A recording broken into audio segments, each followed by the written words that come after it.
Hello friends, कैसा आप सब लोग। फ्रेंड्स, आज की वीडियो में बात की जाएगी उन महत्वपूर्ण मनोवैज्ञानिक के बारे में जो आपके एग्जाम में, चाहे आप कोई भी एग्जाम दे रहे हो, आपके क्वेश्चन जरूर पूछे जाते हैं। अगर मैं बात करूँ आपके सीटेट के एग्जाम में, तो कम से कम 4 से 5 नंबर का आपके इन मनोवैज्ञानिक से क्वेश्चन पूछे जाते हैं। ये मनोवैज्ञानिक आपके जीन पियाजे, कोलबर्ग और वाइगोत्स्की।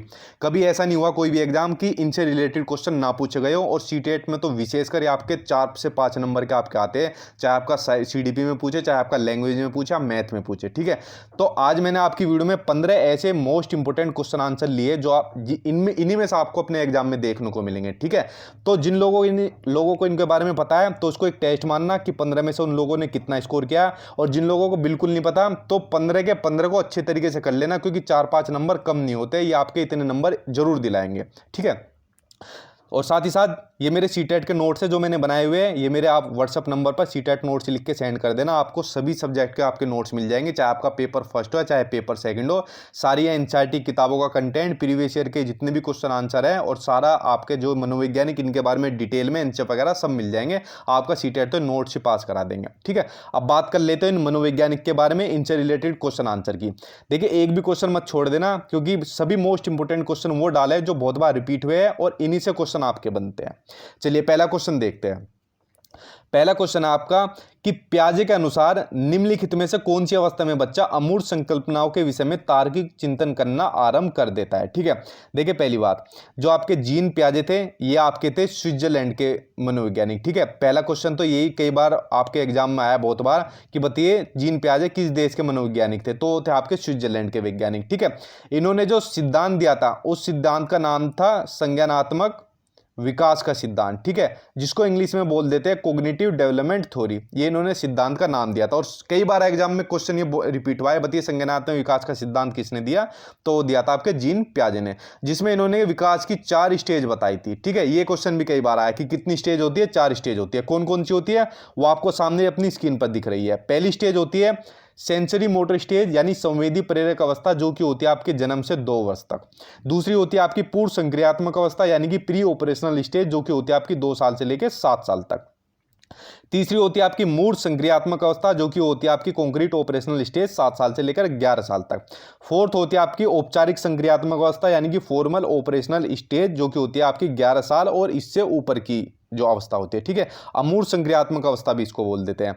ये चारों ही स्टेज को अच्छे तरीके से देख लेना, क्योंकि एग्जाम में क्वेश्चन कैसे पूछता है, बताइए जीन पियाजे की मूर्त संक्रियात्मक अवस्था कितने साल से लेकर कितने साल तक की होती है, तो वो होती है 7 साल से लेकर 11 साल तक की। इस तरीके एग्जाम में क्वेश्चन कई बार पूछे गए हैं। ठीक है, तो इसमें जो क्वेश्चन पूछा गया है आपका कि किस अवस्था में बच्चा अमूर्त संकल्पनाओं के विषय में तार्किक चिंतन शुरू कर देता है। अमूर्त मतलब जिन चीजों को देखा नहीं जा सकता, छुआ नहीं जा सकता। ठीक है, वो होती है आपकी मूर्त चीजें, तो वो कर देता है आपका औपचारिक संक्रियात्मक अवस्था में। आंसर हो जाएगा इसका आपका सेकंड। ठीक है, 11 वर्ष और इससे ऊपर की जो आपकी अवस्था होती है। चलिए अब नेक्स्ट क्वेश्चन देखते हैं। और देखो, जितनी चीजें मैंने आपको जीन पियाजे से संबंधित बताई है ना, इनमें से आपको 1 नंबर की आपके एग्जाम में जरूर देखने को मिलेगी। नेक्स्ट आपका लॉरेंस कोलबर्ग के सिद्धांत में कौन सा स्तर नैतिकता की अनुपस्थिति को सही अर्थ में सूचित करना है। ठीक है, अब बात कर लेते हैं लॉरेंस कोलबर्ग की। लॉरेंस कोलबर्ग ने कौन सा सिद्धांत दिया था, नैतिक विकास का सिद्धांत दिया था। इसको भी लिख लेना, बहुत बार क्वेश्चन आया कि नैतिक विकास का सिद्धांत किसने दिया था, लॉरेंस कोलबर्ग ने दिया था, जिसको इंग्लिश में बोल देते हैं मोरल डेवलपमेंट थ्योरी। जिसमें इन्होंने भी जो विकास के स्तर बताए थे वो 3 बताए थे। ठीक है, विकास के कितने स्तर बताए थे, 3 स्तर बताए थे। जो आपका पहला स्तर होता है उसका नाम होता है आपका प्री कन्वेंशनल स्टेज, हिंदी में बोल देते हैं पूर्व परंपरागत स्तर, जो कि होती है आपकी 4 साल से लेके 10 साल तक की। ठीक है, दूसरे नंबर पे होती है आपकी कन्वेंशनल स्टेज, यानी कि परंपरागत अवस्था, जो कि होती है आपकी 10 साल से लेके 13 साल तक की। और तीसरी होती है आपकी पोस्ट कन्वेंशनल स्टेज, यानी कि आपकी पश्च परंपरागत अवस्था, जो कि होती है आपकी 13 साल या इससे ऊपर की अवस्था। अब देखो, इस क्वेश्चन में एग्जामिनर पूछ रहा है कि कौन सा स्तर पर नैतिकता की अनुपस्थिति को, यानी कि नैतिकता की एब्सेंस को सही अर्थ में सूचित करता है।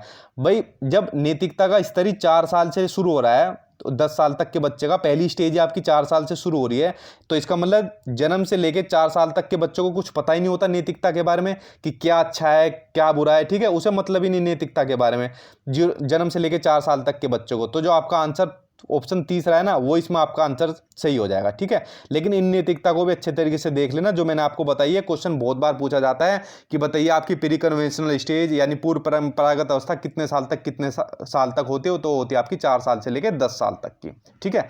बहुत इंपॉर्टेंट आपकी टर्म्स है जो मैं आपको बता रहा हूँ, ठीक है। कोई चीज़ छोड़ना मत, जो चीज़ें मैं आपको बता रहा हूँ, ठीक है। बहुत निचोड़ बता रहा हूँ चीज़ों का, बहुत चीज़ें डिटेल में भी नहीं पढ़ोगे ना, इनको पढ़ लोगे तो भी आपका आराम से 4-5 नंबर आ जाएंगे। नेक्स्ट आपका लेव वाइगोत्स्की के अनुसार संज्ञानात्मक विकास का मूल कारण है, ठीक है। अब देखो लेव वाइगोत्स्की ये थे आपके रूस के मनोवैज्ञानिक, लॉरेंस कोलबर्ग को लिख लेना, वो थे आपके अमेरिका के, ठीक है। लेकिन आपके जो वाइगोत्स्की है ये है रूस के, और यूपी टेट में तो आप विशेषकर बहुत बार क्वेश्चन पूछा गया, और DSSB में, ठीक है। तो ये वैज्ञानिक कहाँ के हुए? रूस के, जिन्होंने कौन सा विकास दिया था? इन्होंने दिया था सामाजिक, ठीक है, सामाजिक सांस्कृतिक सिद्धांत, ये इन्होंने सिद्धांत दिया था, जिसको इंग्लिश में बोल देते हैं सोशियो कल्चरल थ्योरी। और एग्जाम में पूछा गया है बहुत बार, बताइए सामाजिक संस्कृति का सिद्धांत किसने दिया था? तो वो दिया था लेव वाइगोत्स्की ने। इन्होंने कहा था कि जो बच्चा सीखता है ना, जो बच्चे का विकास होता है, वो बच्चे का विकास उसके समाज से और उसके संस्कृति से होता है। जहां भी आपको ऑप्शन में एग्जाम में समाज और संस्कृति की बात आ जाए और वाइगोत्स्की होंगे तो आपका आंसर वही मिलेगा, ठीक है। अब इस क्वेश्चन में जो आपका पहला ऑप्शन है वही सही हो जाएगा, सामाजिक अन्योन्य क्रिया, मतलब अपने समाज से इंटरेक्ट करके बच्चा सीखता है, जो बात मैंने अपनी कही थी, यही अपने इन्होंने सिद्धांत के अंदर यही बात कही थी, ठीक है। तो आंसर इसका फर्स्ट हो जाएगा। चलिए नेक्स्ट पर चलते हैं। नेक्स्ट आपका पियाजे के संज्ञानात्मक विकास के चरणों के अनुसार, देखो बात आ गई ना कॉग्निटिव डेवलपमेंट थ्योरी, जिसमें इन्होंने कितने विकास के कितने चरण बताए थे? 4 बताए थे, जो मैंने ऊपर आपको बताए। इंद्रिय गामक यानी संवेदी प्रेरक अवस्था, ये आ गई आपकी, जो कि होती है आपकी जन्म से लेकर 2 साल तक की होती है। वो किसके साथ संबंधित होती है वो आपको बताना है, कि जन्म से लेकर 2 साल तक का बच्चा किससे संबंधित होता है। तो देखो जो इसका सही आंसर है वो आपका आंसर सेकंड, अनुकरण, स्मृति और मानसिक निरूपण। अनुकरण यानी इमिटेशन को बोल देते हैं कॉपी करना। देखो 2 साल के बच्चों को कुछ नहीं पता, वो चीजों को कॉपी करता है, चाहे अपने परिवार से करता हो, ठीक है, चाहे अपने रिश्तेदारों से, चाहे आसपास से, उस चीजों को कॉपी करता है 2 साल का बच्चा। इस अवस्था में बेसिकली यही कहा गया है। दूसरा अपनी स्मृति, ठीक है, स्मृति से संबंधित होता है। और एक आपका मानसिक निरूपण, देखो इंपॉर्टेंट टर्म्स है ये आपकी मानसिक निरूपण, जिसको कि मानसिक चित्रण भी बोल देते हैं, ठीक है। ये क्या होता है कि एक चीज को अलग अलग पहलुओं से रिलेट करके बताया जाता है इसके अंदर मानसिक निरूपण से। जैसे हमें क्लास में एक टॉपिक पढ़ाना है जल का, अब एक टीचर ने पूछ लिया बताओ जल कितने प्रकार का होता है, तो बच्चा कहेगा सर जल तो जल होता है, जल कितने प्रकार का थोड़ी होता है। फिर हम उसको बताएंगे कि नहीं भाई जल अलग अलग प्रकार का होता है, भूमिगत जल होता है, वर्षा का जल होता है, समुद्र का जल होता है। तो एक टॉपिक को, चीज को रिलेट कर दिया कितनी अलग अलग चीजों से, ठीक है। तो ये होता है आपका मानसिक निरूपण। और बाकी चीज आप समझ ही गए होंगे, जो चीज आपको मैंने बताई है। अनुकरण मीन्स कॉपी करना, ये टर्म्स आपकी बहुत बार एग्जाम में आती है। नेक्स्ट आपका वाइगोत्स्की के अनुसार जब एक वयस्क बच्चे के निष्पादन यानी परफॉर्मेंस के वर्तमान स्तर यानी जो उसका प्रेजेंट का लेवल है को सहयोग द्वारा विस्तारित किया जाता है तो इसे क्या कहते हैं, ठीक है। तो वाइगोत्स्की का मैंने बता दिया था, कौन सा सिद्धांत दिया था? सामाजिक सांस्कृतिक का सिद्धांत। अब इसमें जो इसका आंसर है वो आपका स्कैफोल्डिंग यानी हिंदी में बोल देते हैं पाड़ या ढांचा, जिसमें एक वयस्क बच्चे के, जैसे मैं फॉर एग्जांपल के लिए मैं आप लोगों की तैयारी करा रहा हूँ, ठीक है, मैं मान लीजिए मैं आप लोगों की सीटेट की तैयारी करा रहा हूँ, तो सीटेट का जो आपका प्रेजेंट का स्तर है ना, यानी जो वर्तमान का स्तर है, तो मैं इस स्तर को अपने क्या कर रहा हूँ, बढ़ा रहा हूँ, अपने ज्ञान के द्वारा आपके स्तर को क्या काम कर रहा हूँ, मैं बढ़ा रहा हूँ। तो यहाँ पे यही चीज होती है आपकी स्कैफोल्डिंग की, जब एक वयस्क बच्चे के निष्पादन के वर्तमान स्तर को सहयोग द्वारा विस्तारित किया जाता है। शॉर्ट फॉर्म में कहे तो स्कैफोल्डिंग को बोल देते हैं मदद करना, ठीक है। क्या बोल देते हैं? मदद करना। अब देखो यहाँ पर मदद वो नहीं है कि मैंने आपको 100 रुपए दे दिए तो आपकी मदद होगी, नहीं, आपकी नॉलेज में अगर मदद करी है, नॉलेज में आपकी वृद्धि हो रही है तो आपकी मदद मानी जाएगी, ठीक है। और बहुत इंपॉर्टेंट टर्म्स है आपकी स्कैफोल्डिंग की। साथ ही इसे भी देख लेना, ZPD जोनो प्रोक्सिमल डेवलपमेंट, ये किससे संबंधित है? ये भी आपका वाइगोत्स्की से संबंधित है, बहुत बार एग्जाम में ये भी क्वेश्चन आया है। चलिए नेक्स्ट देखते हैं। नेक्स्ट आपका एक बच्चा तर्क प्रस्तुत करता है कि हिंज को दवाई की चोरी नहीं करनी चाहिए। जो लॉरेंस कोलबर्ग थे जिन्होंने नैतिक विकास का सिद्धांत दिया था, उनकी एक स्टोरी है। हालांकि इससे क्वेश्चन कभी नहीं बना, 1-2 बार क्वेश्चन बने इनके अंदर, जैसे आपके DSSB में बन गए, लेकिन आपके और जगह नहीं बने। अब इससे रिलेटेड क्वेश्चन पढ़ना है कि हिंज को दवाई की चोरी नहीं करनी चाहिए, वह दवाई जो उसकी पत्नी को जान बचाने के लिए जरूरी है, क्योंकि यदि वह ऐसा करता है तो उसे पकड़ा जाएगा और जेल भेज दिया जाएगा। तो कोलबर्ग के अनुसार वह बच्चा नैतिक समझ की किस अवस्था के अंतर्गत आता है, ठीक है। मैंने आपको 3 बताई थी ना, तो बताना है आपको किस अवस्था के अंतर्गत आता है। तो आता है आपका आंसर हो जाएगा 4th, दंड और आज्ञा पालन अभिविन्यास, ठीक है, जो कि आपका होता है इसके अंदर फर्स्ट स्टेज में होता है, और फर्स्ट स्टेज मैंने आपको बताई थी प्री कन्वेंशनल स्टेज, ठीक है, इसको लिख लो क्योंकि ये फर्स्ट स्टेज बहुत पूछी जाती है। प्री कन्वेंशनल स्टेज, ठीक है, प्री कन्वेंशनल स्टेज कितने साल से लेकर कितने साल तक की होती है आपके? 4 साल से लेकर 10 साल तक की होती है। ये भी एग्जाम में कई बार पूछा गया है कि पूर्व परंपरागत स्तर। अच्छा देखो, इस स्टेज में क्या होता है, फॉर एग्जाम्पल आपके घर में मेहमान आते हैं, तो मेहमान आते ही बच्चे क्या काम करते हैं, या तो नमस्ते करते हैं, पैर छूते हैं, दुआ सलाम जो भी करते हैं, ठीक है। उन्हें पता है अगर मान लो उनको नमस्ते नहीं करी या कुछ भी उनकी दुआ सलाम नहीं करी, अगर वो ऐसा नहीं करते तो आप लोग उनकी पिटाई कर दोगे, यानी कहीं ना कहीं दंड दोगे। तो एक दंड की वजह से तो करते हैं ना मेहमानों की इज्जत। उन्हें तो पता ही नहीं नैतिकता के बारे में कि भाई बड़ों का हमें आदर करना चाहिए, ये सब करना चाहिए। या दूसरी बात, वो आपका आज्ञा मानेंगे कि भाई हमें आज्ञा मिली हुई है, जब भी मेहमान आ जाएंगे तो उन्हें हमें नमस्ते करनी है, ठीक है। तो ये चीज़ हमें बताई हुई है, वरना बच्चों को नैतिकता से कोई मतलब नहीं है, ठीक है, जब तक आप नहीं कहोगे या आपके पीछे दंड नहीं छुपा होगा। तो ये होती है आपकी फर्स्ट स्टेज, ठीक है, और जो कि काफ़ी आपकी इंपॉर्टेंट होती है। जैसे फॉर एग्जाम्पल के लिए आप बच्चों को मोबाइल दे दो कि बेटा मैं तुझे तब मोबाइल दूंगा जब तू आराम से बैठ जाएगा, तो बच्चों को इतना कह दो बस कि मोबाइल मिलने वाला है, वो बच्चा ऐसे बैठ जाएगा चाहे कितना ही शैतानी करता हो कि भाई मुझे मोबाइल मिलने वाला है। तो मोबाइल क्या हो गया उसके लिए, एक पुरस्कार हो गया ना। तो देखो यहाँ पर नैतिकता किससे हुई, पुरस्कार से हुई, कि वो नैतिकता तब दिखा रहा है या कुछ भी अच्छा काम जब कर रहा है जब उसके पीछे पुरस्कार हो। तो ठीक है, ये सब चीजें होती है आपकी दंड, आज्ञा पालन या पुरस्कार, और ये आपके क्वेश्चन एग्जाम में पूछे जाते हैं इन्हीं टर्म से संबंधित।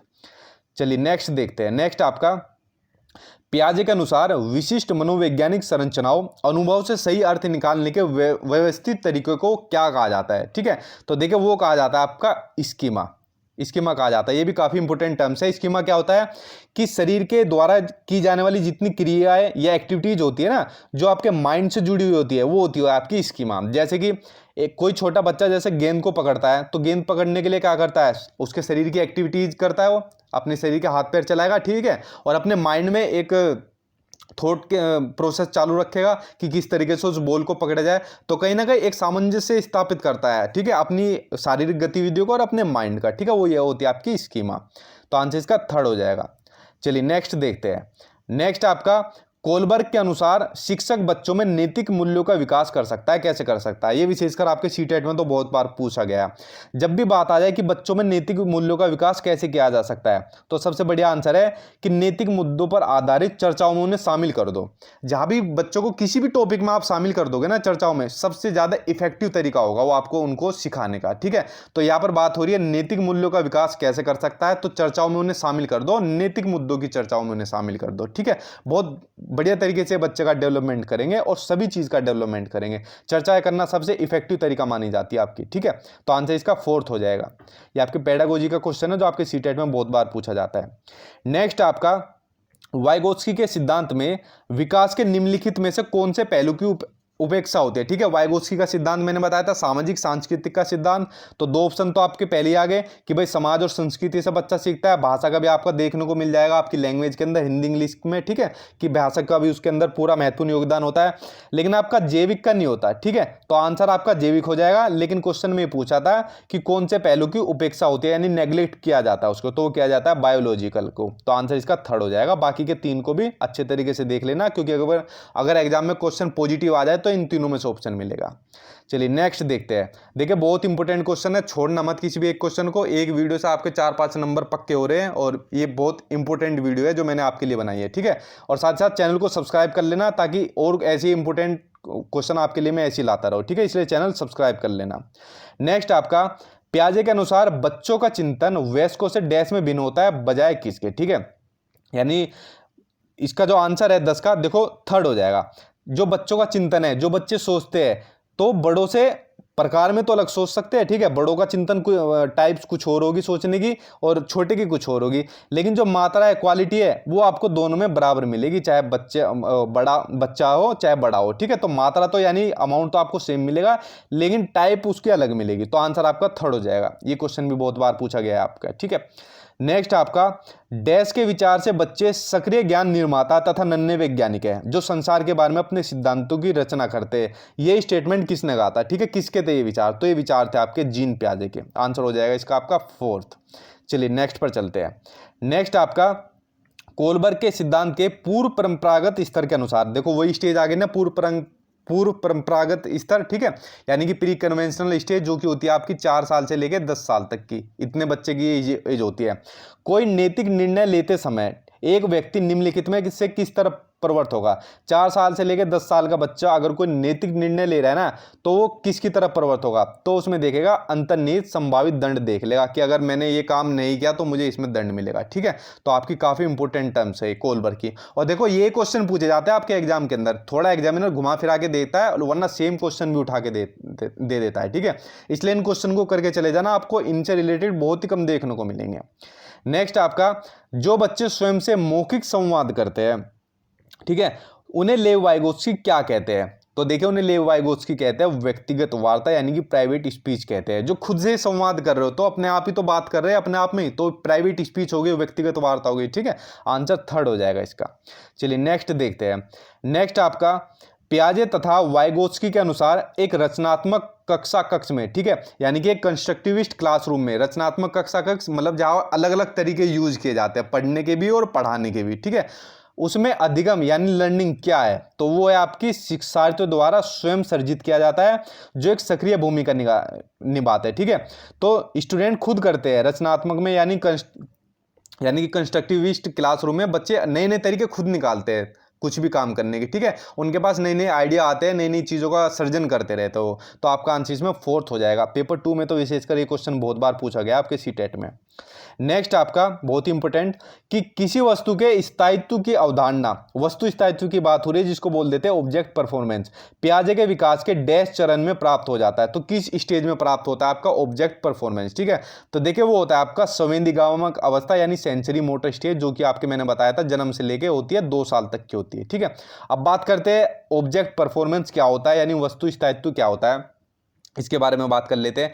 ये होता है कि जब बच्चा अपनी ज्ञानेंद्रियों यानी सेंसरी ऑर्गन के माध्यम से छिपी हुई चीज़ों को भी ढूंढ लेता है। आपने देखा है, अगर बच्चे का आप खिलौने को किसी तकिए के नीचे छुपा देना उससे, ठीक है, तो उस खिलौने को ढूंढ लेगा वो तकिए के नीचे। क्यों? क्योंकि वो अपने ऑर्गन्स का यूज करेगा, अपनी ज्ञानेंद्रिय का यूज करेगा, उसके माध्यम से सीख लेगा। यानी जो आपका 2 साल तक का बच्चा है, चाहे उस खिलौने को छुपा के देख लेना, जो उसका खिलौना होगा वो खुद ढूंढ लेगा, ठीक है, अपनी सेंसरी मोटर के थ्रू, आप अवस्था के थ्रू सीख लेगा, ठीक है, यानी ज्ञानेंद्रियों का इस्तेमाल करके सीख लेगा।